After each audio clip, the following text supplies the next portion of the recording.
All right, we have football games that matter in like 5 weeks, which is crazy and very cool.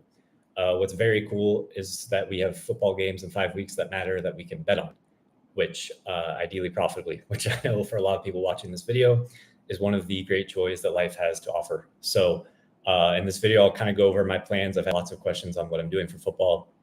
I'll go over all of that here really quick for everybody who doesn't already know who I am. My name on the internet is Barry Horse, probably most known for betting on sports professionally with a pretty public, proven, verified track record of beating baseball and American football when those markets are at or near maturity against real, widely available painted numbers. If you think I'm just saying how great I am and find it hard to believe, I don't really blame you. I don't know how to say this without sounding arrogant. There's not a lot of people who do this. The small number of people who do this are not usually on the internet telling you how good they are. So I totally get the skepticism. I'll go into a little bit on why I am here on the internet and cover kind of those understandable skepticisms in a bit later on in this video. But welcome. It's great to meet you. For everybody who does already know who I am, like I said, I've had lots of questions on what the plan is for my football stuff this year, and I'll go over that here. So the number one takeaway really quick is if you have even a 1% chance of caring with one neuron in your brain on what I'm going to think about a single football game this year, just fill out the link that's attached with this video. It's going to be a survey that I promise will take less than a minute to fill out, and then sign you up for a newsletter.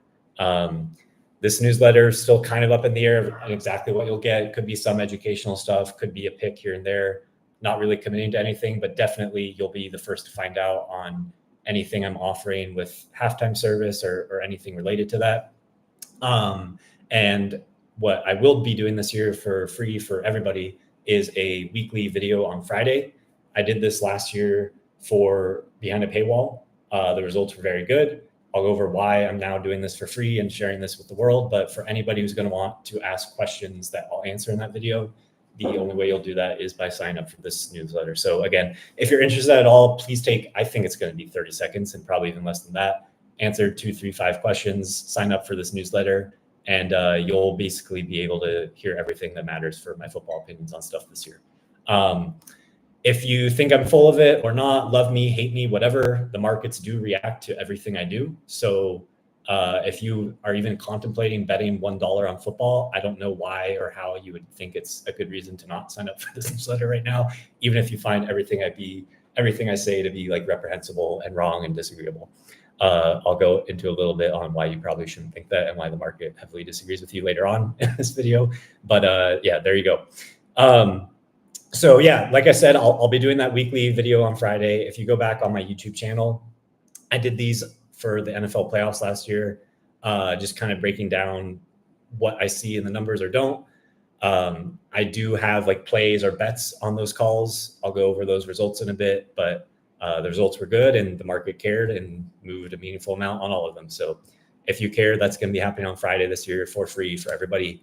If you want me to talk about specific games, just sign up for the newsletter and you'll be able to ask me on that. We will ask you'll get an email today as soon as you sign up, just if you could please quickly check your spam when stuff starts new, it sometimes gets lost in there, excuse me.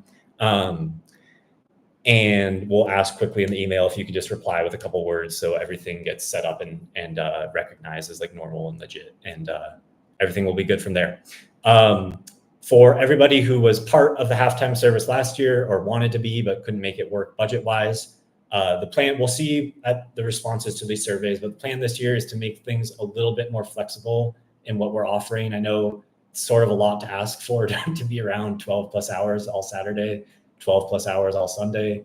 I know people have different time commitments in life and everything. So the plan is right now to be able to offer each sport individually, and maybe have a little bit more flexible pricing on some of the stuff. I know a lot of the stuff that I've opened to the public the last couple of years has had a little bit of a barrier to entry for the average bettor, and things might be able to make more sense this year. We'll see, and I'll get into anything that could or would not make sense for you if you're interested at all.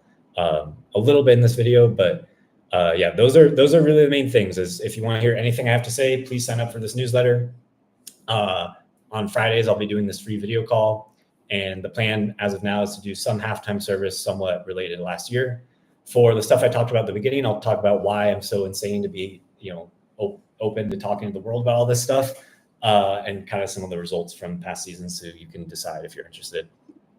Let's share the whole screen. First, I always just kind of show this just so people understand risks and everything. So not saying this is you or you have to be this for this all to make sense, but just kind of demonstrate this is, I don't know why. I think this is because I had 113 games in one of the subsets last year. But if you're only picking around 100, 150 games in a year and you're going to be 56% win rate, I can share this calculator too. You can kind of simulate like what the possible seasons could be. So this is, no arguing, no nothing. That is your true win rate. If you're betting 1,000 a game, you could win 15.5 in a season. You could lose 2.7. You could win 17.8. You could lose 0.8. You could win 5. You could win 11. You could win 3. You could win 11. You could lose 2.5. You win 13. You could win 27. Oh my God, I'm amazing. I just like going through this because, as most people probably understand with risk, like you throw a pick six on the first drive. I can't control who gets hurt. We have edges, but what I see and what I estimate to be the edge in these football games right now is something on the order of this. I'll go over why I think that.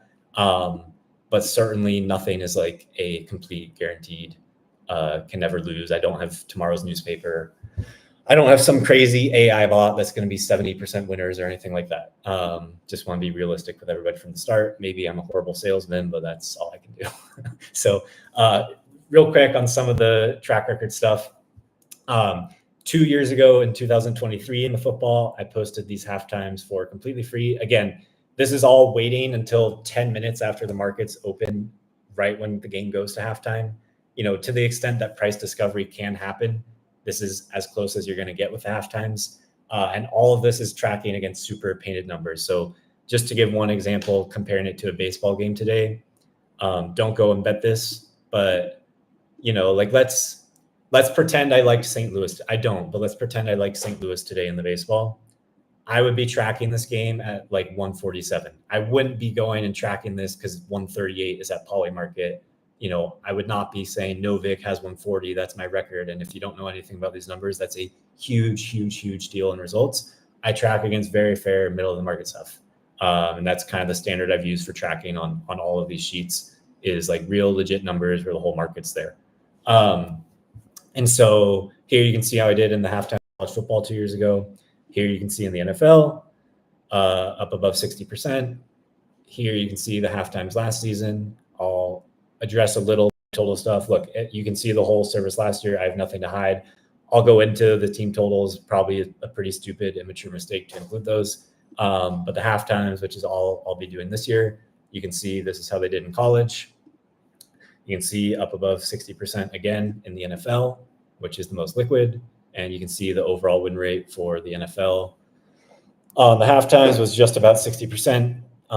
For college was 55%. Overall was about 57%. There you can see the ROI. Again, all these numbers are middle of the market. And then here's the calls on Friday on the pregame stuff. You can see what we did on college and NFL. There's not going to be, you can see I bet 38 NFL games on Friday this year. I'm not on Friday afternoon when, if you really wanted to, would not be a struggle to bet $500,000 or $1 million on one of these NFL games. Probably not going to be seeing a lot of games of the year on Friday in NFL against a painted number. But there's some stuff there, and this is what I'm planning to have free for the world this year. So the takeaway from this, in my opinion, should not at all be like, wow, you're way better pregame college than NFL, or wow, you're way better halftimes NFL than college. These samples are not huge. This is just what everything I've done for the whole world to see how it's all performed. So, and again, this is all like real numbers. So based on, I don't really think anybody real in this industry with any real money or opinion actually thinks I'm going to lose on any of this. You'll see lots of comments probably on this video from the peanut gallery who will claim they think that. But when offered or approached to take 110 against me or do some season-long prop betting on me losing, none of them are going to bet any real money on that. Probably the more fair skepticism or contention would be, okay, you're definitely going to win, but as we see every time you post something, the market moves. Can I actually follow A at a winning price? And then B, even if I follow at a winning price, is that not horrible for accounts? So I'll kind of go over both of those. For following at a winning price, again, I'm tracking at bad numbers and stuff. Usually, like these are baseball when nothing's really going on here in the morning. It's all very calm. On half times, there's a lot of movement and it's hard. There's rarely like a full minute where like not one number in the screen is moving like it kind of is for these 20 seconds here on these baseball games.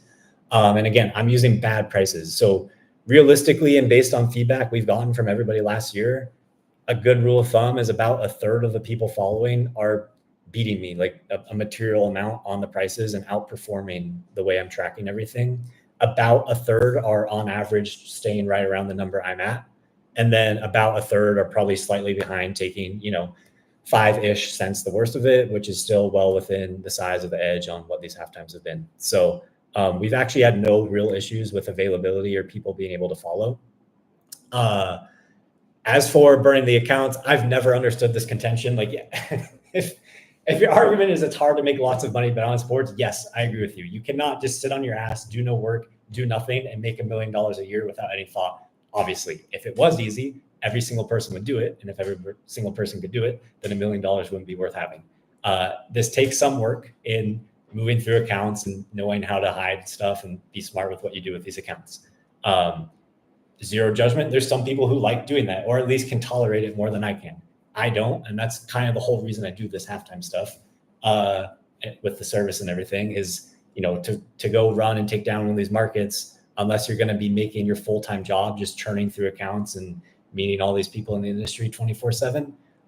It's not like I just click a button and get, $100,000 on Eastern Michigan, Western Michigan's second half over 27.5 at -110 with ease, where I'm 100% positive I'm going to get paid every week. Like that, in my experience, if you're watching this and you have that to offer, please let me know.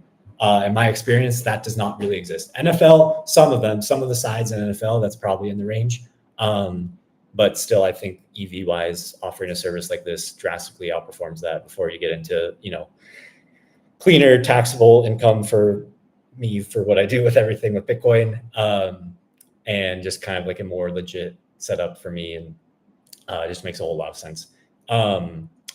For the thought of like, why be bad for accounts and why you should still do it. Basically, I guess there's 4 options. Like you can try to win without anything moving with stuff that's great for accounts. I think I can name like 10 people in the world I'd trust to do that. If you're able to do that, maybe this isn't for you. I congratulate you on printing $1 million a month, like you're probably doing right now, if you're able to do that and just bet whatever you want on something that doesn't move and close good and looks for accounts. You're fucking amazing. I'm stoked for you. Have a great life. This is probably not for you. For everybody else, you can either lose on stuff that looks good for accounts, lose on stuff that looks bad for accounts, or win on stuff that looks bad for accounts. I don't know about you. I'd way rather win on stuff that looks bad for accounts. So if you're losing and would rather win, God bless and good luck. If you think you can do that with doing something that's good for accounts, I'd love to root for you. If you're one of those people, please let me know. For everybody else, yes, it's hard to sustainably win a lot of money. And that's why, these things are all down in a price point where they are is, you're not going to be able to just click and bet $1 million and have your half times in NFL look like this forever. So there you go. There's some of my thoughts on why I'm doing this. For the way back on the original intro, like why are you even on the internet? I've basically had 2 prolonged periods in my life where I've posted stuff for free on the internet that most people would say is like either directly costing you money. How do I stop sharing? Either directly costing you money, leaking edges, whatever. I agree with all of that. All I know is in those 2 prolonged periods, if you don't know, in 2018 for baseball and football, I posted a whole season. And 2023, like I just showed you on that sheet, I posted baseball and football for a whole season. I've just had unthinkably good things happen in my life for all of those times I've done that, where I've been paid back way more than what it's cost me in EV for sharing stuff. And I just don't think people really understand the power of the social media and everything. And so that's my bet. Could I be wrong? And maybe I'm an idiot for doing this. I'm just ruining all my edges and I'm not going to make back at all what this cost me. Totally. But that's a bet I'm willing to make. And it's the bet I am making. And yeah, and then one really quick last thing is I know I just showed a bunch of Google spreadsheets. Of course, I could just be lying to all of you. The Telegram thing would be pretty impossible with 4,000 people, watchdogs watching everything. But everything is tracked on a Betstamp as stuff gets closer to the season with our full legit offer on how this is going to look. I'll include all the third-party verified tracking, so all these records are legit and everything like that. Right now, if you do want to look in my free Telegram, there is a link to track on Betstamp to make sure all these numbers are legit. You can go back and see everything's against like a real Pinnacle price, no like fake numbers or anything like that. So yeah, thanks for listening. Very excited for football. To the people who are interested, to the Peanut Gallery, to everybody, thank you for making it this far. I do appreciate the interest. It helps me way more than you think, probably. If you're interested, like I said, please take a couple seconds to fill out that survey, sign up for the newsletter. If none of this stuff, like the paid service for the halftimes, makes sense, or you hate it, that's fine. You're welcome to observe the free stuff. All of you, I appreciate all of it. And hope everybody has a great day and enjoy this last, if you're not been baseball, calm month or so before the football starts. Thanks for making it this far. Bye.